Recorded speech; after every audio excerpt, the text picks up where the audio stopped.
Guys, welcome to our YouTube channel business bus. और आज हम एक और वीडियो लेकर आए हैं आपके लिए जिससे आपकी नॉलेज इंक्रीज हो। तो आज की ये वीडियो है पेप्सी के बारे में, और इस वीडियो में हम जानेंगे कि कैसे पेप्सी स्टार्ट हुई, कैसे पेप्सी ने अपने लोगोस को बार बार चेंज किया, कैसे कोला वॉर्स स्टार्ट हुआ जो कि था पेप्सी और कोका कोला के बीच, और कौन उस वॉर में जीता, और कैसे आज पेप्सी इतना सक्सेसफुल ब्रांड है। तो ये सब जानने के लिए हमारे वीडियो में बने रहें और वीडियो को एंड तक देखें। मैं हूं पुलकित और let's get started. So guys, start करते हैं पेप्सी की हिस्ट्री से। पेप्सी के जो फाउंडर थे वो एक फार्मासिस्ट थे और वो छोटे से शहर नॉर्थ कैरोलिना में रहते थे यूएस में, और वहीं से पेप्सी स्टार्ट हुई। तो पेप्सी के फाउंडर का नाम था कैलब ब्रैंड, और पेप्सी को उन्हीं ने अपने नेम पर स्टार्ट किया था as a Brad's drink. Pepsi as a वो फार्मासिस्ट थे, मैंने आपको बताया। तो पेप्सी को स्टार्ट किया गया था एक डाइजेस्टिव सिरप के रूप में, जो कि आपकी डेली की इंडाइजेशन की प्रॉब्लम को सॉल्व करे। पर धीरे धीरे ब्रेड्स ड्रिंक लोगों को पसंद आने लगी और वो बहुत पॉपुलर हो गई। उसके बाद 1893 में पेप्सी को अपना ब्रांड नेम मिला पेप्सी कोला। उसका नाम चेंज करके ब्रेड्स ड्रिंक से पेप्सी कोला रख दिया गया, और ये पेप्सी आया डिस्पेप्सिया केमिकल के नेम से, जिसका मतलब होता है इंडाइजेशन। सो उन्होंने इंडाइजेशन की प्रॉब्लम को सॉल्व किया था, इसलिए उन्होंने अपनी ड्रिंक का नाम रखा पेप्सी कोला। उसके बाद 1903 तक पेप्सी बहुत फेमस हो चुकी थी, बट अभी भी इसकी एक दिक्कत थी कि ये एक डाइजेस्टिव सिरप की फॉर्म में सेल हो रही थी। तो इसकी पॉपुलैरिटी को देखते हुए उसके फाउंडर ब्रैड ने क्या किया कि पेप्सी कोला के नाम से पेटेंट करा लिया। और इस टाइम तक पेप्सी इस हद तक फेमस हो चुकी थी कि 24 स्टेट्स में पेप्सी के 240 बॉटलिंग प्लांट एजेंसीज थी, जहां से कि आप जाकर पेप्सी बाय कर सकते हो। सो गाइस, अब तक सब कुछ बहुत अच्छे से चल रहा था और पेप्सी कोका कोला को पीछे छोड़ते हुए सॉफ्ट ड्रिंक के इंडस्ट्री में एक मार्केट लीडर की फॉर्म में था।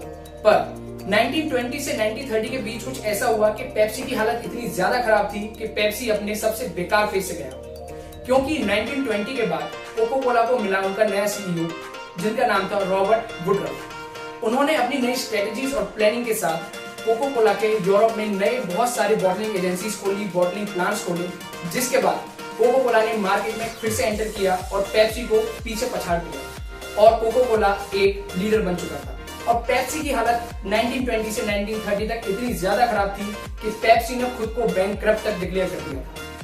सो गाइस, पेप्सी इतनी जल्दी हार मानने वाला नहीं था। तो पेप्सी ने सोचा अब क्या किया जाए अपने आप को फिर से एक मार्केट लीडर की फॉर्म में स्टैब्लिश करने के लिए। तो 1933 में पेप्सी अपनी एक और नई स्ट्रेटेजी के साथ मार्केट में आया, और बहुत ही मिनिमल सी स्ट्रेटेजी थी कि अपनी बोतल का साइज इंक्रीज करना और थोड़ी सी ज्यादा पेप्सी देना, जिससे वो और ज्यादा कस्टमर्स को अट्रैक्ट कर सके और कोका कोला को पीछे छोड़ सके।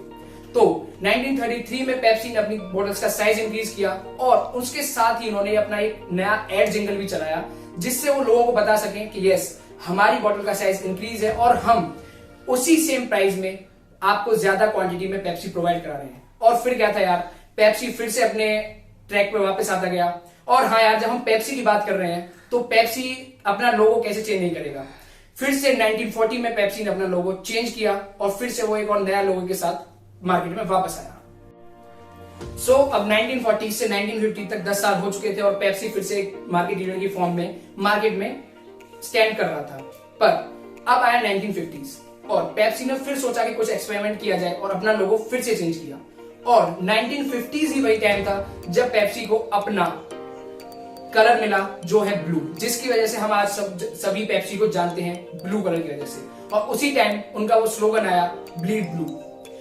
ये सब किया गया एक स्ट्रेटेजी के तहत, क्योंकि पेप्सी को पता था कि ये सब करने से उनके और कस्टमर अट्रैक्ट होंगे, और ये सब दिखाया गया उन्होंने उनकी लोगों के थ्रू देशभक्ति जताने के लिए, क्योंकि ये सब टाइमलाइन में हो रहा था वर्ल्ड वॉर 2 के बाद।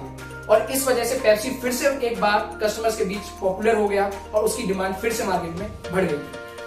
सो गाइस, अब तक सब कुछ अच्छा चल रहा था और पेप्सी फिर से एक मार्केट लीडर बन चुका था।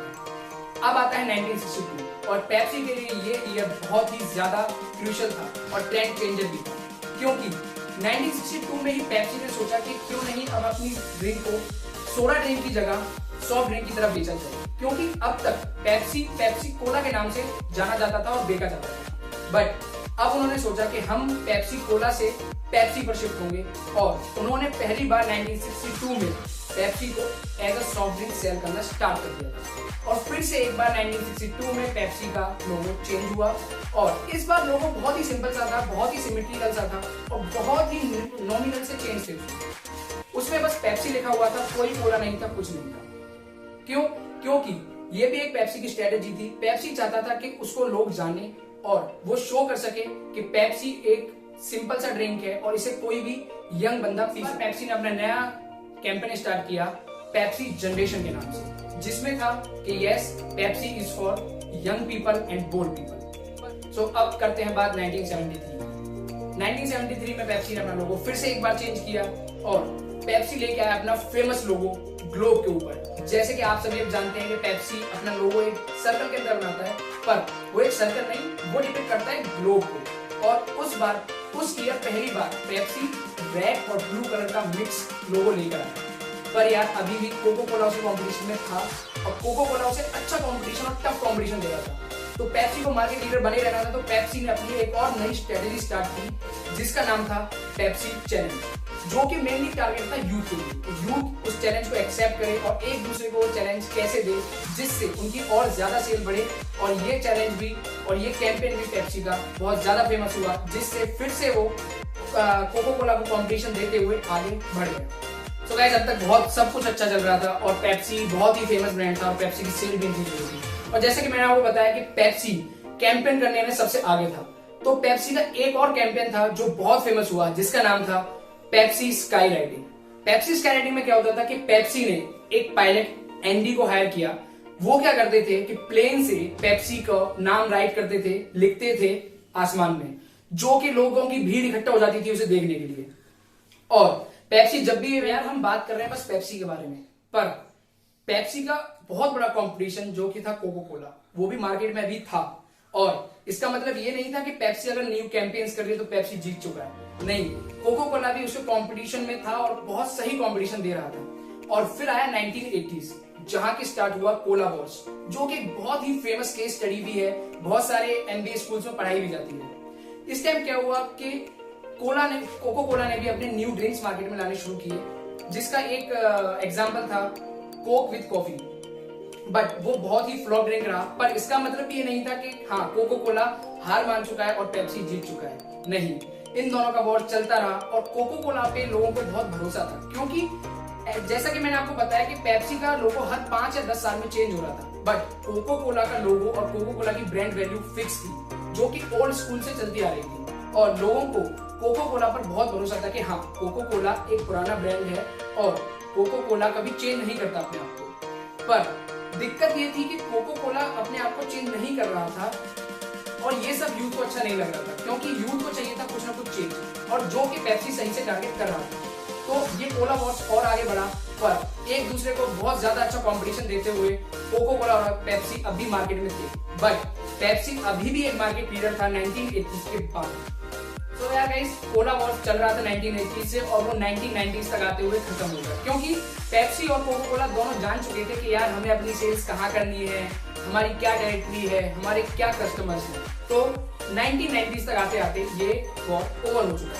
अब बात आई 1998 की, जहां पर पेप्सी ने अपना लोगो फिर से एक बार चेंज किया और इस लोगो को बोला गया कि रिवर्सल लोगो, क्योंकि इस बार पेप्सी ने अपना बैकग्राउंड कलर कर दिया और पेप्सी का जो लिखा हुआ रहता है वो व्हाइट था, तो इसलिए इसको बोला गया द रिवर्सल लोगो। उसके बाद पेप्सी ने एक और अपना नया जिंगल चालू किया जिसका नाम था the Joy of Cola, but ये जिंगल बहुत ज्यादा फेमस हुआ और इसके थ्रू पेप्सी ने मिलेनियल्स को टारगेट किया और 2 साल बाद ये लोगो चेंज हो गया द जॉय ऑफ पेप्सी के नाम से।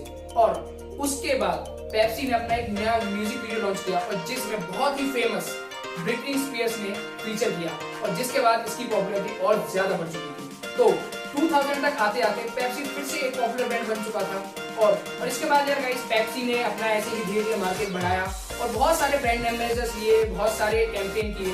बट उसके बाद बात आती है 2003 की। 2003 में पेप्सी ने अपना लोगो फिर से एक बार चेंज किया और इस बार उन्होंने लोगो 3D बना दिया। जो पेप्सी लिखा होता था, जो उनका लोगो था, वो अब 3D हो चुका था और ऐसे ही चलता रहा।